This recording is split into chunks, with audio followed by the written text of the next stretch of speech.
Hello जय हिंद दोस्तों, कैसे हो आप सभी लोग। उम्मीद करता हूँ आप सभी लोग अच्छे होंगे, स्वस्थ होंगे। साथियों, दिल्ली में एक अच्छी वैकेंसीज आ चुकी है जिसकी 1732 पोस्टों की बहुत ही शानदार वैकेंसी। यदि आप भी जो है पटवारी बनना चाहते हैं, नायब तहसीलदार बनना चाहते हैं या फिर डिप्टी डायरेक्टर बनना चाहते हैं तो बहुत ही अच्छी पोस्ट जो है दिल्ली में आ चुकी हैं। तो वीडियो को पूरा कंप्लीट जरूर देखिए ताकि आपको इससे रिलेटेड सारी जानकारी मिल सकती है। तो साथियों, सबसे पहले हम बात करते हैं इस वैकेंसीज के बारे में जिसका नाम है दिल्ली डेवलपमेंट अथॉरिटी रिक्वायरमेंट 2025। जी हाँ दोस्तों, ये दिल्ली की बहुत ही शानदार और लाजवाब वैकेंसी है जिसकी फॉर्म डेट 6/10/2025 से भरे जाने स्टार्ट हो चुके हैं और लास्ट डेट आपकी रहेगी 5/11/2025। ठीक है जी। और एग्जाम डेट भी जो है डिक्लेयर कर दी है जो दिसंबर से जनवरी के बीच में आपकी होने वाली है। ठीक है जी।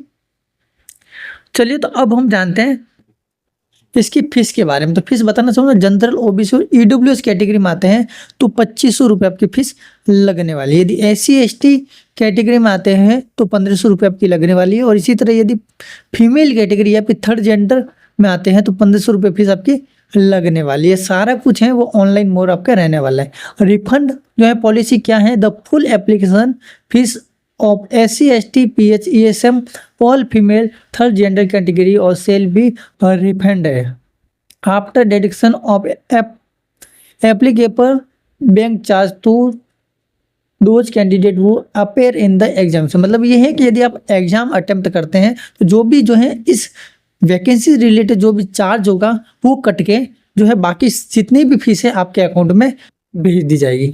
ठीक है जी। चलिए, अब हम जानते हैं एज के बारे में कि कौन कौन इस वैकेंसी के लिए, इन पोस्टों के लिए जो है अवेलेबल है। सबसे पहले बात करते हैं पटवारी के लिए। तो पटवारी के लिए जो है 21 से 27 साल उम्र होनी चाहिए। ठीक है। सर्वेयर माली के लिए 18 से 25, जूनियर इंजीनियरिंग के लिए 18 से 27 साल होनी चाहिए। नायब तहसील के लिए जो है तहसीलदार जिसकी 21 से लेकर 30 साल उम्र होनी बहुत ही जरूरी है। एमटीएस और जीएससी से रिलेटेड 18 से 27, डिप्टी डायरेक्टर के लिए 40 मैक्सिमम, स्टेनोग्राफर के लिए 18 से 30, असिस्टेंट सिक्योरिटी ऑफिसर के लिए 18 से 27, असिस्टेंट डायरेक्टर के लिए 30 से 35 और असिस्टेंट एग्जीक्यूटिव इंजीनियर के लिए 21 से 30 और ऑल अदर पोस्ट हैं इससे रिलेटेड जिसमें 30 साल उम्र मांगी गई है। जो उम्र है वो आपकी 5/11/2025 तक जो है आपकी लागू होने वाली है। तो सबसे पहले जानते हैं हम सिलेक्शन प्रोसेस के बारे में। तो साथियों, सबसे पहले आपका जो है एग्जाम होएगा, उसके बाद आपका इंटरव्यू, स्किल टेस्ट होने वाला है, डॉक्यूमेंट वेरिफिकेशन, मेडिकल होने के बाद डायरेक्टली आपका सिलेक्शन इस वैकेंसी के लिए हो जाएगा। ठीक है। अब जितनी भी मैंने आपको वैकेंसीज बताई हैं, पोस्टेज बताई हैं, उसके लिए क्वालिफिकेशन क्या चाहिए ये जानना बहुत जरूरी है ना। तो सबसे पहले जानते हैं हम आर्किटेक्चर जो है असिस्टेंट, इसमें आपकी आर्किटेक्ट से रिलेटेड जो है डिग्री होनी बहुत ही जरूरी है। ठीक है। लीगल असिस्टेंट के लिए 3 साल की आपके पास में जो है एक्सपीरियंस होना चाहिए, वो भी लॉ से रिलेटेड, एलएलबी। ठीक है। और एलएलबी की डिग्री भी आपके पास होनी बहुत ही ज़रूरी है। प्लानिंग असिस्टेंट में जो है आपकी डिग्री होनी चाहिए, वो भी प्लानिंग और आर्किटेक्चर के बारे में। ठीक है। प्रोग्रामर के लिए MCA, BTech, computer science, computer engineering, electronics engineering और 1 साल का आपके पास एक्सपीरियंस। ठीक है। सर्वेयर के लिए जो है 30 साल, सर्वेयर के लिए जो है डिप्लोमा आईटी इन जो है सर्वेइंग या 2 साल का एक्सपीरियंस होना जरूरी है। नायब तहसीलदार की हम बात करें तो नायब तहसीलदार के लिए जो है कोई भी ग्रेजुएशन डिग्री होनी बहुत ही जरूरी है और प्लस में आपकी जो है 50% मार्क्स से जो है आपकी डिग्री पास आउट होनी बहुत ही जरूरी है। कोई भी डिग्री, आर्ट्स, साइंस, कॉमर्स, जो भी आपके पास है, आप नायब तहसीलदार में फॉर्म भर सकते हैं, लेकिन आपके पास में कंडीशन रखी गई है 50% होने चाहिए। ठीक है।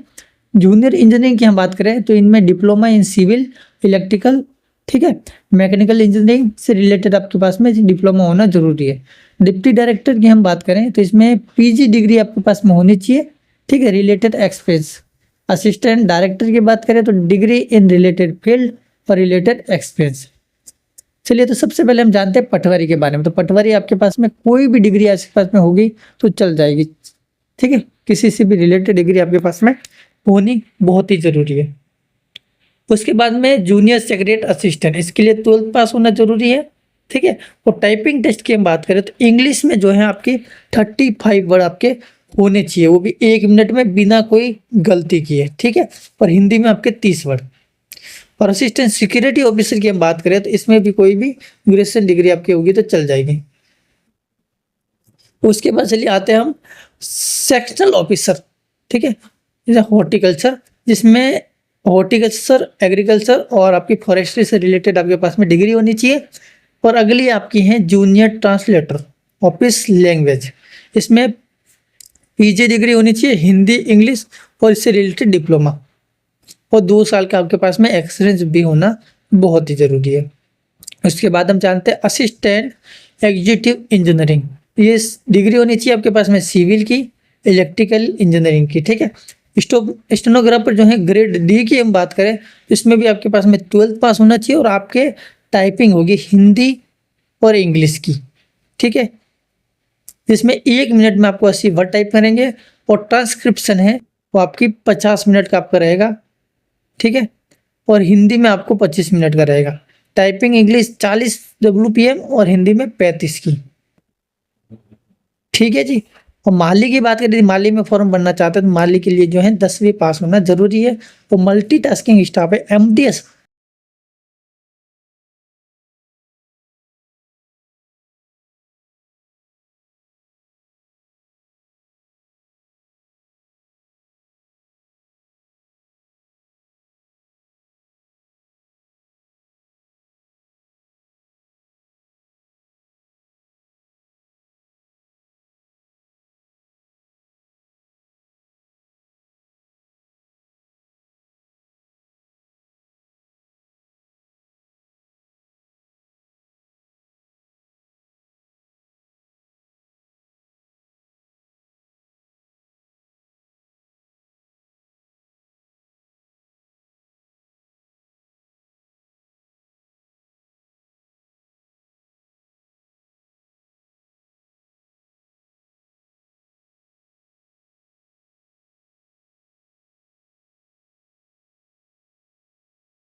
चलिए दी हम एग्जाम पैटर्न के बारे में बताया जाए। जैसे स्टेनोग्राफर डी, जिसमें आपकी CBT फर्स्ट की बात करें तो 220 क्वेश्चन आपसे पूछे जाएंगे, ठीक है।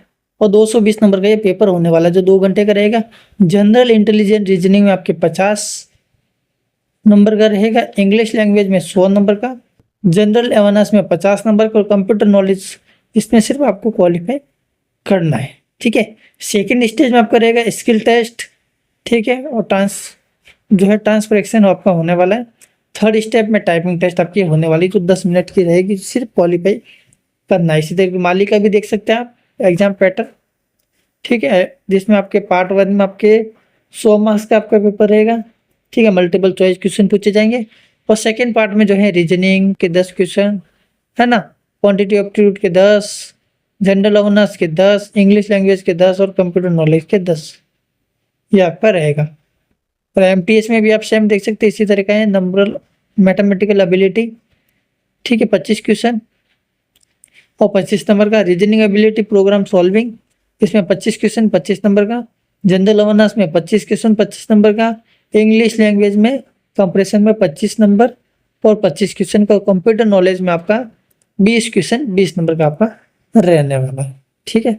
साथ ही तो वीडियो यहीं तक थी। यदि आप भी फॉर्म अप्लाई करना चाहते हैं तो इसकी जो ऑफिशियल वेबसाइट है वो आपकी dda.gov.in पे जाके जो है फॉर्म भर सकते हैं। उम्मीद करता हूँ वीडियो अच्छा लगा होगा। वीडियो अच्छा लगा तो वीडियो को लाइक और अपने दोस्तों को जरूर शेयर करिए जो दिल्ली में सरकारी नौकरी पाना चाहते हैं। तो मिलते हैं नेक्स्ट वीडियो में, तब तक के लिए जय हिंद, वंदे मातरम।